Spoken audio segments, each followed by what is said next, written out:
Syekh Junaid Al-Baghdadi ini Sayyidu Taifah, pimpinannya orang-orang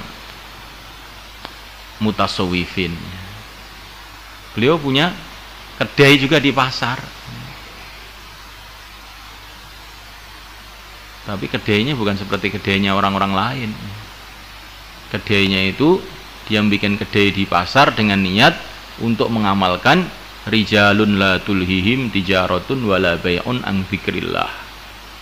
Ingin mengamalkan ayat Quran, orang yang jual beli, Allah cinta dengan orang-orang yang jual beli tapi tidak lupa kepada Allah.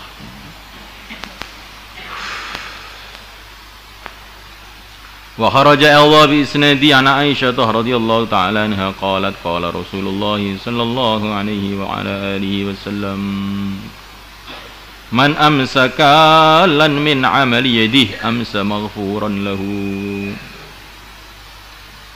Man barang siapa amsa yang dia masuk waktu sore kalan dalam keadaan capek min amali yadihi dari pekerjaan tangannya, amsa maka dia sore-sore itu maghfuran diampuni lahu untuknya. Masya Allah. Tapi cari yang halal maksudnya ini. Jadi permasalahannya itu bukan sekarang itu bukan masalah kerja, sudah kerja fadilahnya seperti kamu baca. Tapi bagaimana kerja kita ini betul-betul halal yang di situ. Kalau kerja itu sudah betul-betul halal itu kamu capek diampuni oleh Allah dosa-dosanya.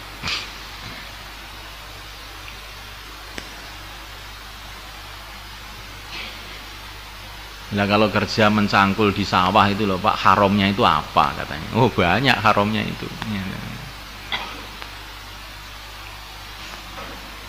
Masa kerja macul di haram?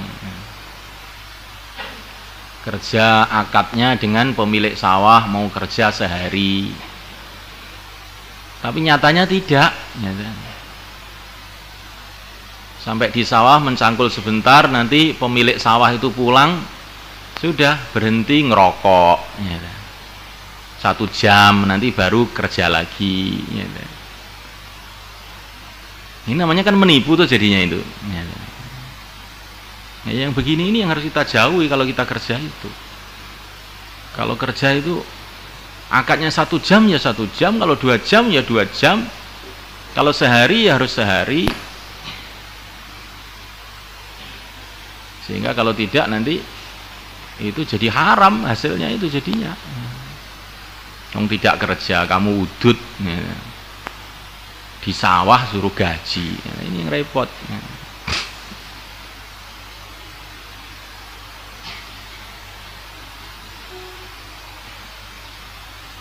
Nah kita ini kerja pegawai negeri,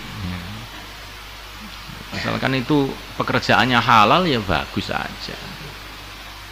Tapi betul-betul harus disiplin. Kalau waktu kerja ya harus kerja menurut tertib pekerjaannya yang telah ditentukan. Kalau tidak nanti gajinya jadi syubhat jadinya.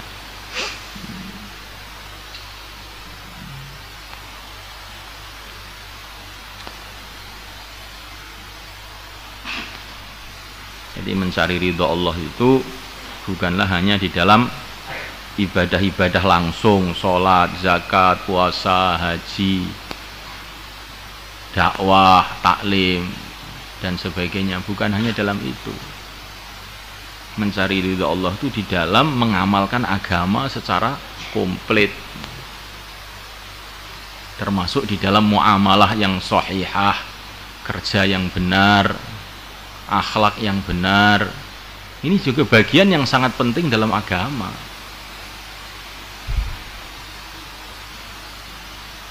Maka tadi saya di markas tadi mudzakarah dengan anak-anak santri-santri yang khidmat itu. Itu kalau menurut pandangan saya, amalan-amalan kamu itu Masya Allah sudah sangat mujahadah lah. Mulai pagi sampai malam kamu itu dalam amalannya. Subuh, zikir, khidmat, ngaji, Jumat dakwah lagi, wah, terus pokoknya santri itu, khususnya santri Temboro ini, kalau melihat jadwalnya itu sudah jadwalnya wali semua lah itu. Ya, ini benar, nggak ada jadwal maksiat kan, nggak ada tuh di sini. Jadwalnya itu jadwal taat semua sudah, nggak ada maksiatnya, itu nggak ada. Jadwalnya loh itu. Ya, nah, adapun mengerjakan jadwalnya itu bagaimana lah itu nggak tahu. Tapi apa ini kelemahan kita ini? Kadang-kadang di dalam kita ini mengamalkan program-program agama ini selama 24 jam ini, kita ditipu oleh setan dengan muamalah-muamalah yang tidak benar, ya. Menggunakan barang orang lain tanpa izin umpamanya, bukan haknya dipakai, ya.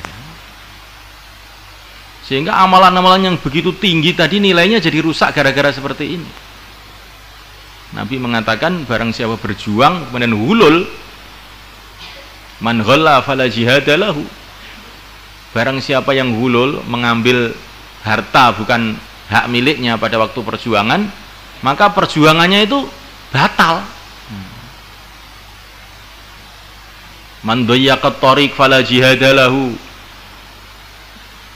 barang siapa pada waktu perjuangan ini kemudian dia menyempitkan jalan, mengganggu jalan, fala jihadalahu, kata Nabi, itu jihadnya rusak.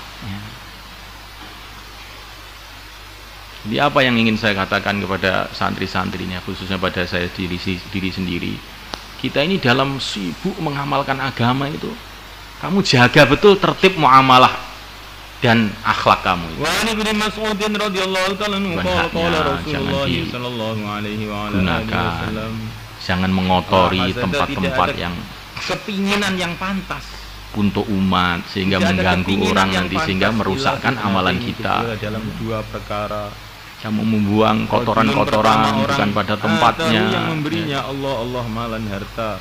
Ini saya khawatir begini ini juga nanti akan merusakkan amalan-amalan kamu. Untuk menghabiskan hartanya fil haq. Karena Nabi mengatakan man dayyaqat thariq fala jihadalahu. Mengganggu jalan itu termasuk menghilangkan pahala jihad itu nanti. Maksudnya ilmu agama. Bahwa sedangkan dia meletakkan sesuatu itu tertib pada tempatnya. Kitabnya ditaruh tertib pada tempatnya. Ya. Kamarnya bersih, lingkungannya dibikin bersih. Niatnya supaya amalannya itu tidak rusak. Kepinginan. La yadkhulul jannata illa kullu nadhif, tidak akan masuk surga kecuali setiap orang yang bersih. Ya, kalau kamar saya kotor, lingkungan saya kotor, khawatir amalan saya nanti jadi rusak. Buruk, yaitu ingin hilangnya nikmat dari seseorang. Ini kok memberatkan sekali. Itu ada hadisnya, ada orang diadab di kubur gara-gara pada waktu kencing tidak bersih dengan sempurna. Itu maksudnya ingin seperti dia, ya kan? Itu hasad yang baik. Karena gara-gara kencingnya itu tidak supaya nikmat itu hilang, dibersihkan secara sempurna, akhirnya diadab di kubur. Allah. Nabi di situ tidak menjelaskan apakah dia waktu sholat itu, jadi kalau orang itu maka mandi lagi atau tidak. Nabi tidak menjelaskan, tapi Nabi hanya menjelaskan ini diadab di kubur karena waktu kencing tidak bersih. Cuman itu aja. Dikasih hikmah, dia sendiri mengamalkan dan mengajar. Jadi orang iman ini harus hati-hati. Yang selain itu nggak layak untuk orang. Jangan meremehkan apa saja tertib agama yang kita tahu. Antara dua itu saja. Apalagi hal-hal yang bisa mengganggu orang lain. Mengganggu orang lain. Kemarin diceritakan ada orang yang memotong duri dari jalan, akhirnya masuk surga. Ya, adalah dengan ilmu. Kita khawatir orang-orang yang kalau ada orang meletakkan duri di jalan juga akhirnya bisa masuk neraka. Ada orang ahli ilmu, kalau nggak ada orang ahli kurban juga tidak hidup agama ini. Ada orang ahli kurban, tidak ada ahli ilmu. Jadi kalau orang itu ingin mencari ridho Allah itu harus teliti, apa-apa itu harus teliti. Begitu, tidak boleh ahli kurban, ahli ilmu. Sakena edw, tidak. Lah kalau kita sudah punya sifat seperti itu, akhirnya kita jadi zikrullah 24 jam. Yang mengajarkan dan mengamalkan atau jadi ahli kurban. Ada sampah, kita teringat sabda Nabi. Lebih baik lagi ya ahli kurban. Barangkali ya ini ahli saya ilmu. bersihkan dari jalan, Allah ridho daripada saya. Ya, ada apa yang kurang tertib, kita tertibkan, kita benahi. Barangkali ini mendatangkan ridho Allah. Karena Nabi mengatakan innallaha yuhibbu idza amila ahadukum amalan ayyutqinahu. Allah itu suka kalau seseorang di antara kamu itu berbuat sesuatu untuk teliti. Nah, saya khidmat bangunan tak teliti saya. Jangan masang kayu seenaknya sendiri, akhirnya baru beberapa hari sudah pada copot. Masang besi seenaknya sendiri, sehingga baru beberapa hari sudah temboknya ambruk. Saya tak teliti biar dicintai oleh Allah, karena Allah suka dengan orang yang teliti. Innallaha yuhibbu idza amila ahadukum amalan ayyutqinahu. Khidmat dengan teliti, ngaji juga dengan teliti. Ini ngaji dikasih tanggal.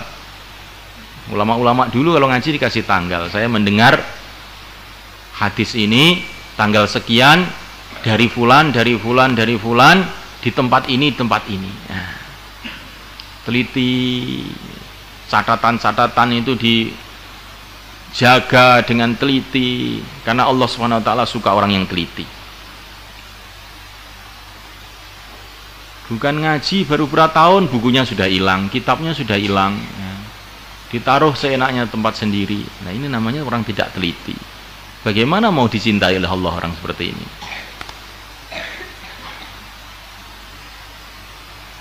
Mahfum ya kawan? Akror.